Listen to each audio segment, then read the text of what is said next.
We had a client that we worked with, and she was really struggling with profitability. She kept raising tuition. She actually did 3 tuition increases within a 15-month cycle, and she still could not catch up.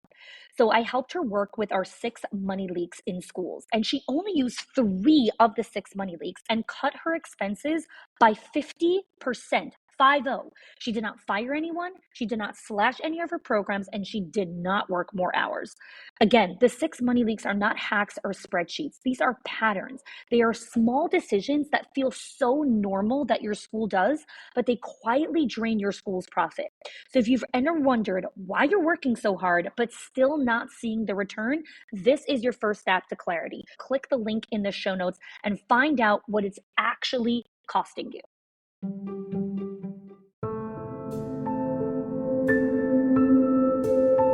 Alex Bernath and Miken Oliver lead the Nourish Early Learning Center in Oregon, Ohio. Alex actually lives in Brooklyn, New York, and leads the center from there with her husband Josh and her 2 children, ages 1 and 3.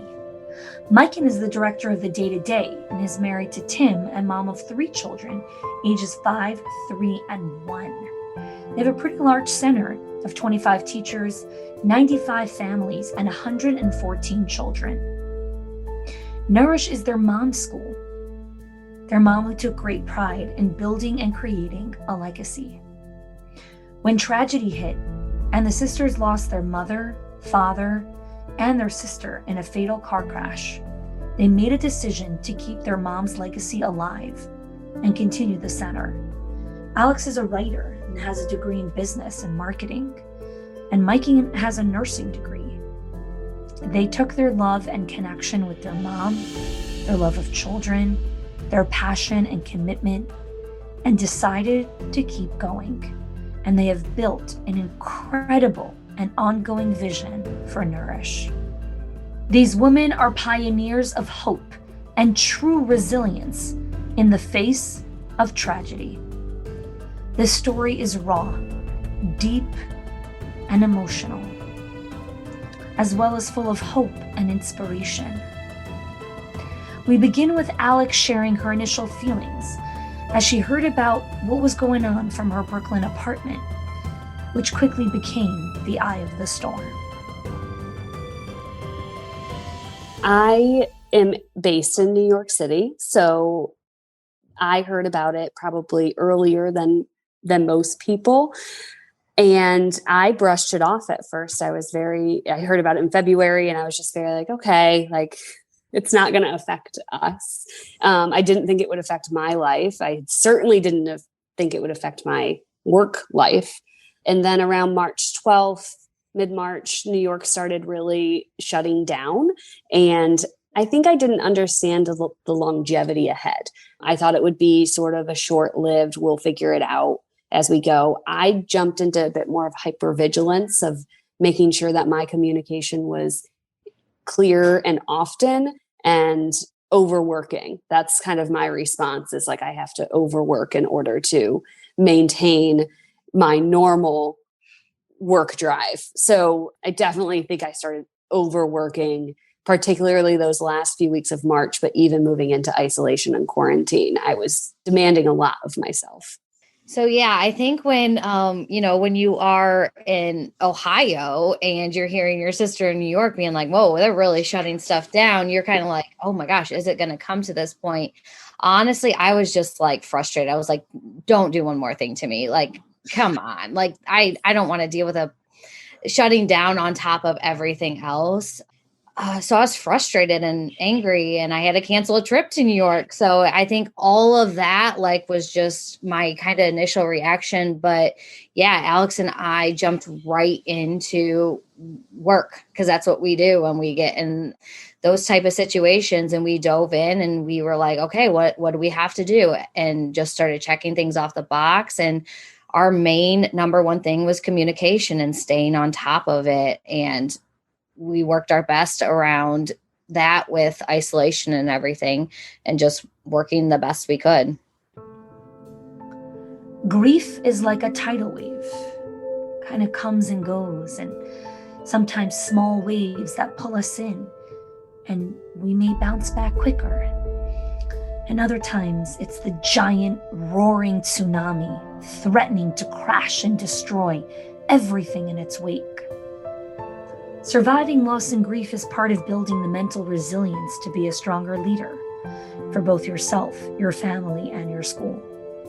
Miken and Alex survived the initial stages of grief, and then they developed really strong tools to thrive after their personal loss, and then tapped into those to navigate this new global tragedy. The reason why Alex and I are in the position of owning this daycare is in, March of 2017, we lost my mom, dad, and sister in a car accident. So we've almost been through a pandemic in a way. And before, we've lost everything. We had no idea what we were doing. And that led us to almost like knowing exactly what to do. It was honestly the same day the daycare closed was the same day the accident. So it's really weird. It just took us right back, and we were like, what do? We showed up and we put ourselves to work, and we knew that, okay, we don't know anything and we'll learn how to do it. And that's what we did. So Alex can kind of like elaborate on those like first steps that we did then and now and how that helped us. March 26, 2017 was the day of the accident, and we had to make very quick decisions on whether our family would keep the daycare business or get rid of it. And legally, we had to make these choices. And they didn't feel like choices at the time, but now I tell Miken we're pretty committed to these decisions. And I come from a business background and she comes from a nursing background. So, we both love kids and we're happy to be in the positions. But I do think that what Miken touched on was after the accident, we knew very little about how to run a childcare, how to have a preschool class run smoothly, how to support a staff, how to manage humans, how to create a strong parent engagement. These were all things our mom was 30 years experience with. So we had to learn a lot, and we learned a lot quickly. And I think what the last 3 years have taught us is that going into the pandemic, uncertainty was not new to us. Tragedy was not new to us. We knew that we had survived 3 years in a very grief-stricken, catastrophic state.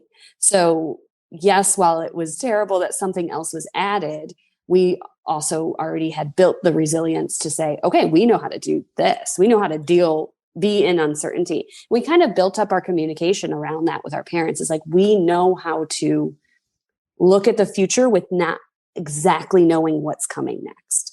What we've gotten much better at is communicating with clarity that maybe we don't know all the answers, but that's okay.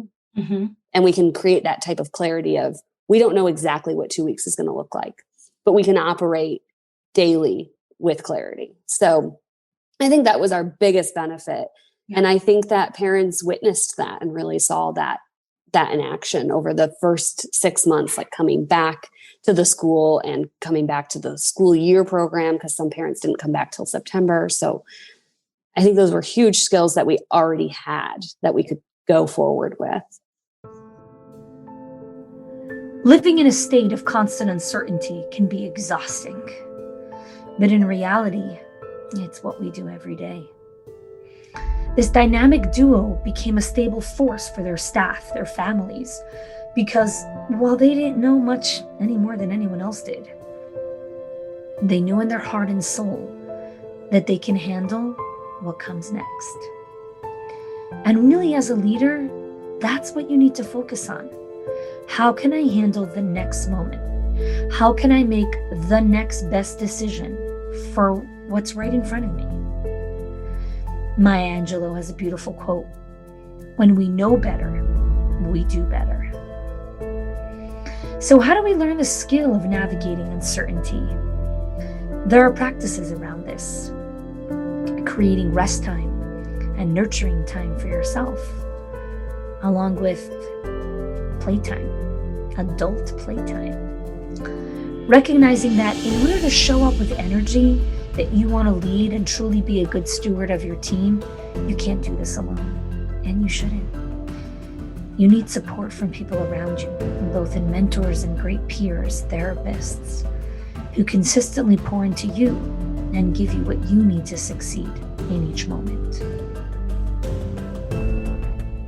I'm not always good at resting. I feel like in these moments, I like dive in because I like avoid rest and avoid peace. And it's kind of what I've reflected on, going into 2021 is really being present and in the moment when I need to be. But obviously there were times when I was forced to, because I have 3 kids at home and I didn't have a daycare open. So I had to take a break and like be with them because they were like, what's going on? So they forced that. So we took a lot of time outside because what else do you do in a pandemic? You can't do anything else. So lots of nature and outside and taking the time for ourselves as a family to like just spend quality time together as much as we can.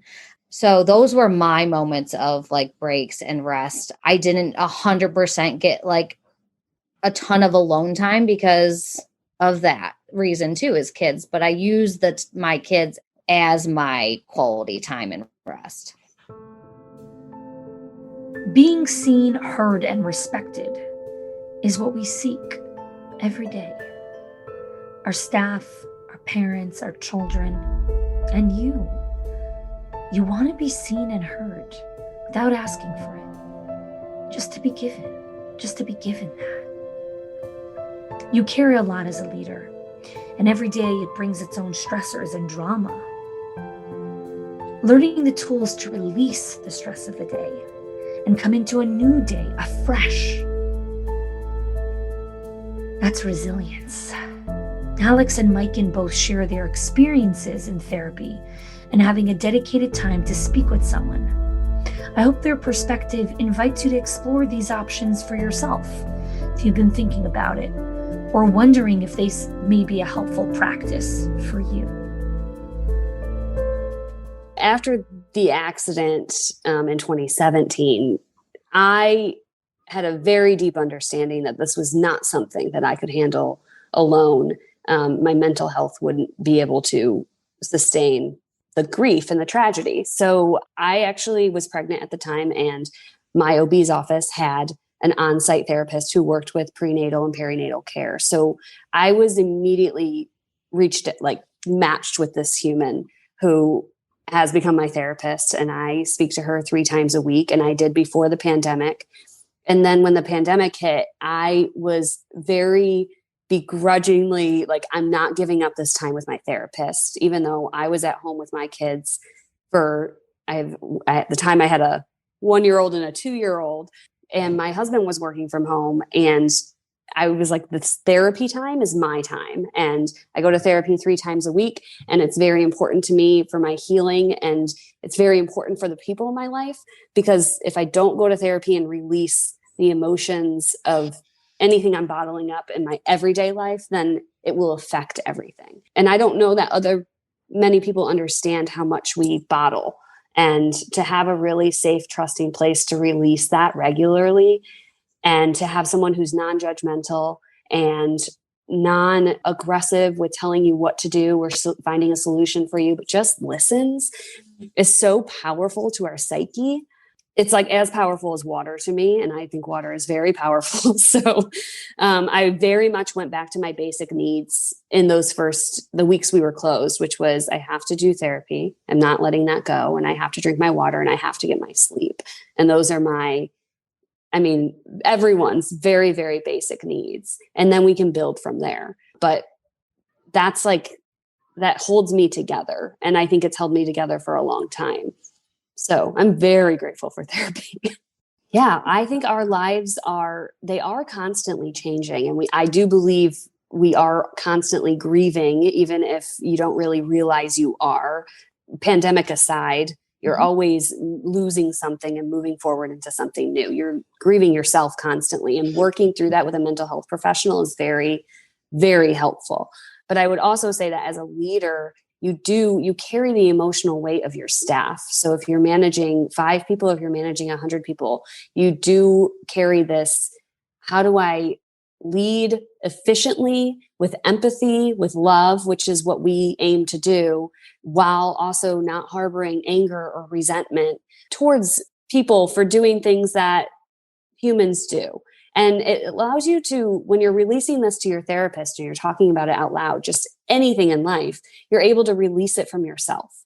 So you can release that. I can talk about the anger I have towards someone with my therapist in a safe place and figure out a very proactive, practical solution to deal with my anger. But that's in life in general. People are going to upset you. Humans are humans.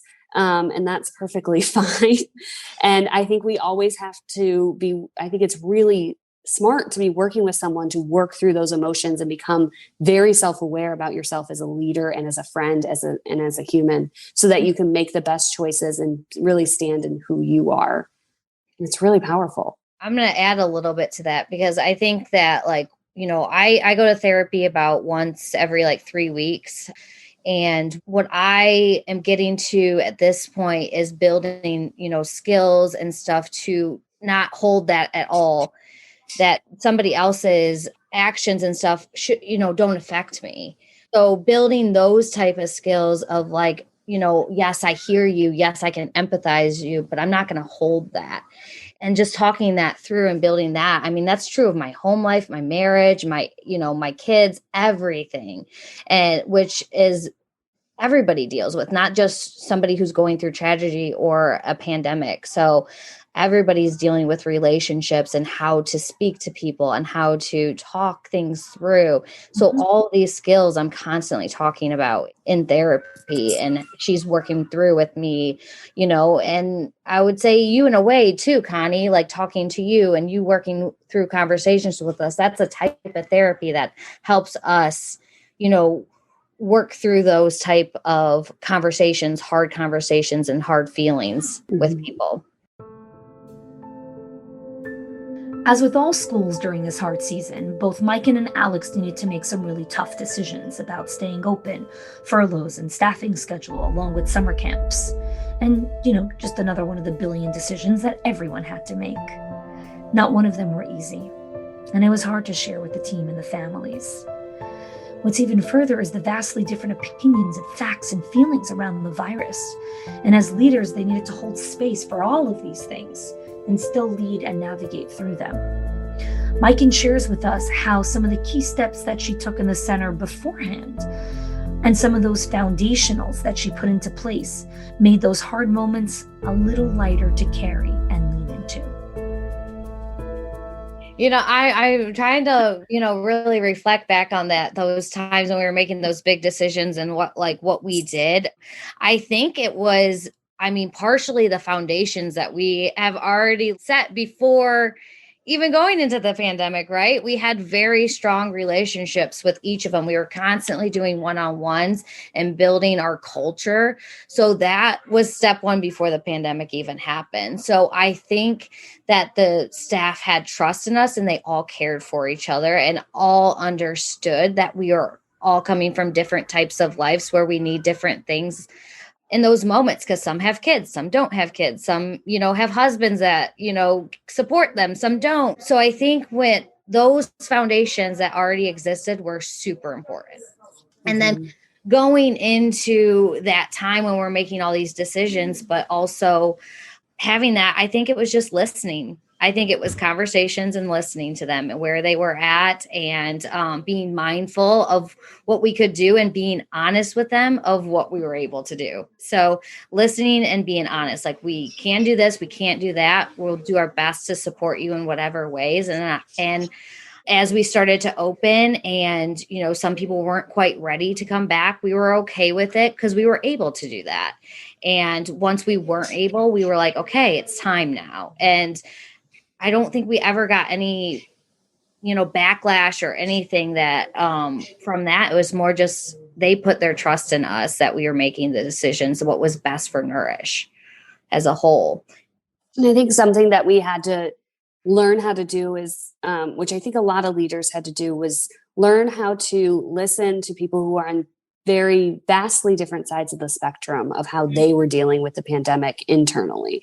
So some people just didn't care as much as others. So understanding that, okay, I'm speaking to this person right now who is, ready to come back, like ready to work and be with kids and play and be interactive and hug. And then I'm working with this person who is really, her family's been very cautious, and she, is like making sure that everything is perfectly clean. And, she doesn't really want to hug the kids right now. A lot of people who are at this stage of their growth in their school, and they're looking at the climate and they're thinking, what do I have left to give? How much longer is this really going to go on for? Can I hold out longer? I don't know. The not knowing.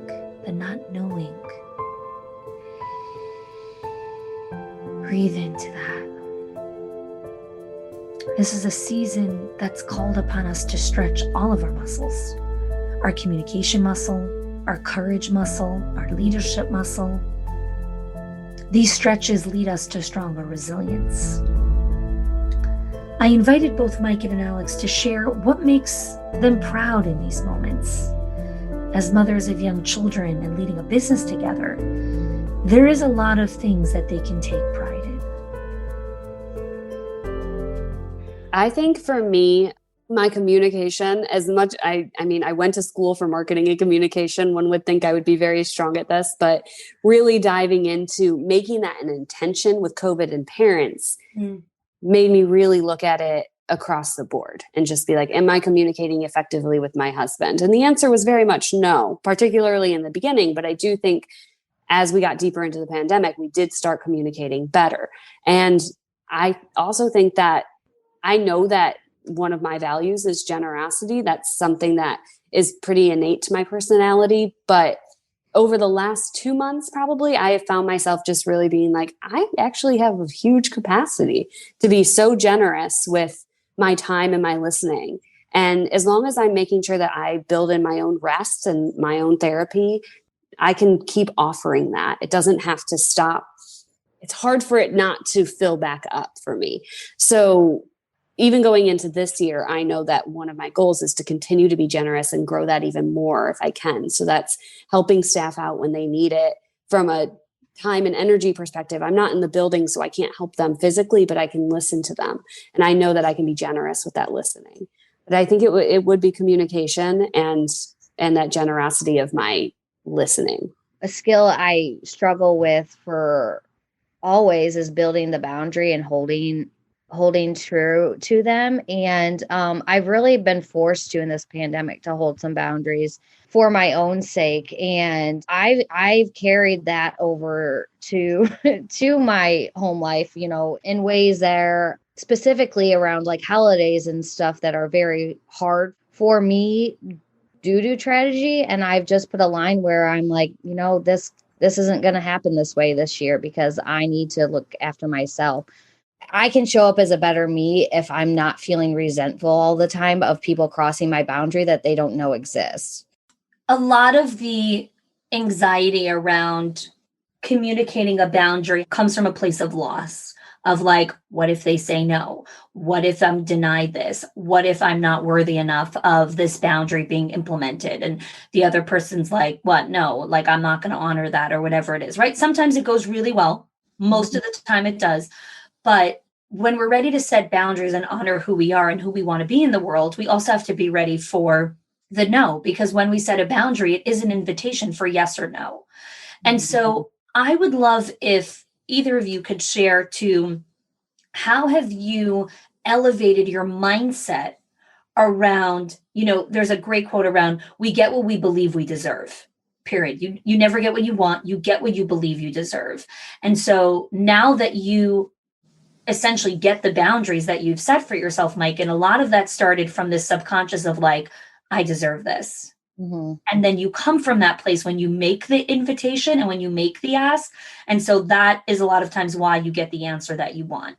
So let's talk about how you've elevated that mindset to believe I deserve this. This specific boundary was, me spending my time where I felt obligated versus where I needed to be to heal from grief.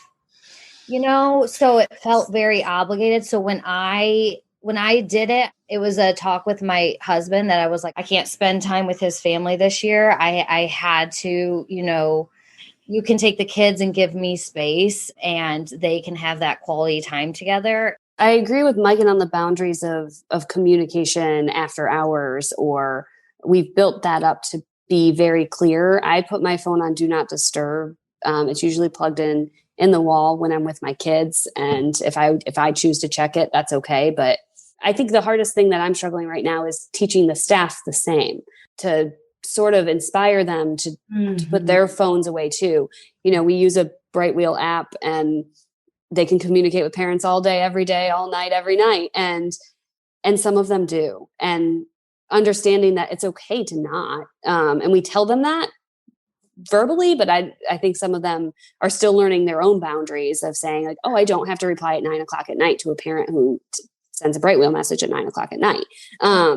But I think Miken and I setting that standard that we're putting our phones on do not disturb after 6:00, unless it's an emergency. We can choose to answer our email. We can choose to answer our phone, and you have the same choice. If I text you at 7:00 and you choose not to reply that night, that's okay.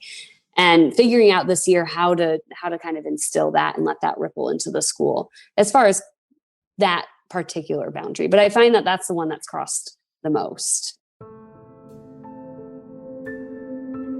Alex and Miken are dreamers. They have a huge vision for Nourish Learning Center. And even though their leadership of this incredible school was birthed from tragedy, they are leading with grace and joy, and they're filled with so much gratitude. Their story is one of so much hope.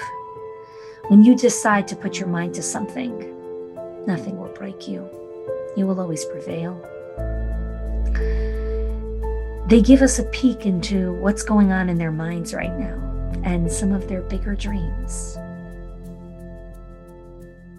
We really want to change the community as a whole in ways besides here. So our growth doesn't mean opening up more centers to us. Our growth means expanding what we do, like within the boundaries of our interests and passions. So, from anywhere from opening a little restaurant / catering business to cater to Nourish and teach people on healthy eating, to community efforts of teaching parenting skills, to being a doula and being part of the before process before they even come to Nourish.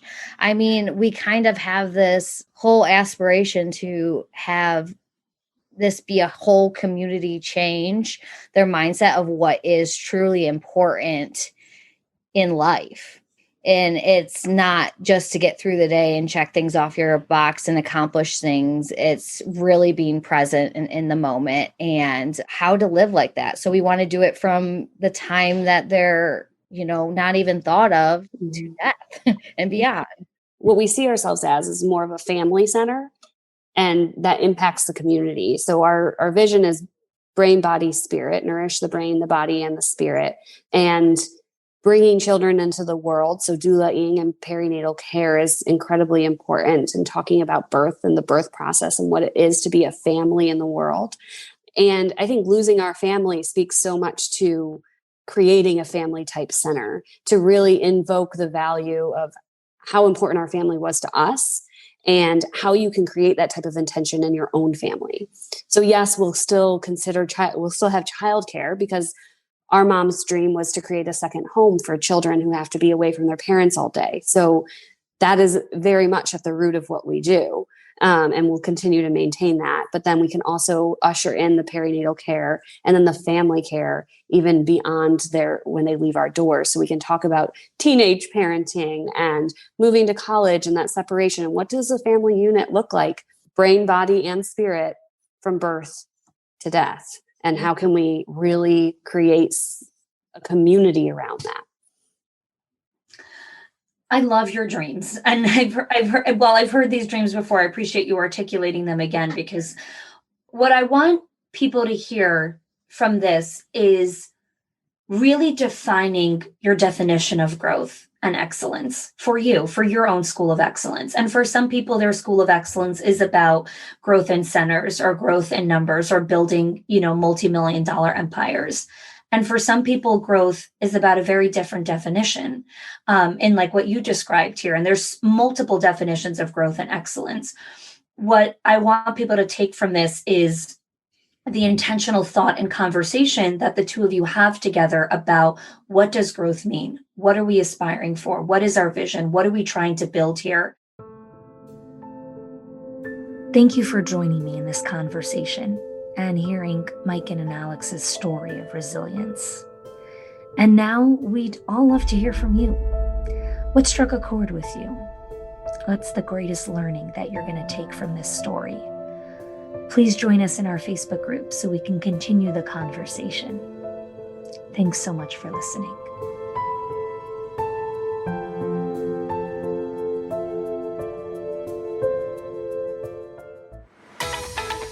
Hey there, school leaders. I am so excited to share with you that I am hosting a special free series called the Build to Last Workshop, which are the 3 sustainable pillars for school leadership. Last time we did this workshop, we had over 700 school leaders from all over the world join us. So if this is your first time joining us, I'm going to be teaching live over the course of 4 days. Each day, I'm going to be training, coaching, and guiding you through these pillars, which are mindset, time, culture, and as a bonus training, we're going to be talking about conflict. Now, this workshop is really unique because I'm teaching live, and even if you can't make it live, we're going to be giving you access to the replays and the recordings, so make sure that you sign up so you can get access to all of that. In addition to the trainings, you're also going to be getting a workbook, which is going to help you learn the scripts, the experiences, and the practices that you need to do to help you up-level your leadership. This is going to be super practical, hands-on, and I want you to be able to see results and transformation in just the first few days of this workshop. So head on over to khani.me/build-to-last or click the link in the show notes to sign up. Through this training, you are going to learn how to be more confident and trust your decision making so you can lead your team. I can't wait to see you there. If your accountant has ever told you to cut back on professional development or slash your teacher appreciation budget or your staff development budget just so you could stay afloat, or has told you, hey, you probably can't go invest in that program, please listen. The problem is not that you're spending too much money on your people or yourself or your investment or your support system. It's that your school has invisible money leaks that are draining your profit, leaks that no spreadsheet will ever catch or accountant. So I created the 6 money leaks of schools that show you the 6 core areas that schools lose money every single month without realizing it. If you close even one of them, your profits will start to soar without sacrificing your team. Go get it now and stop blaming the things that are actually building your school.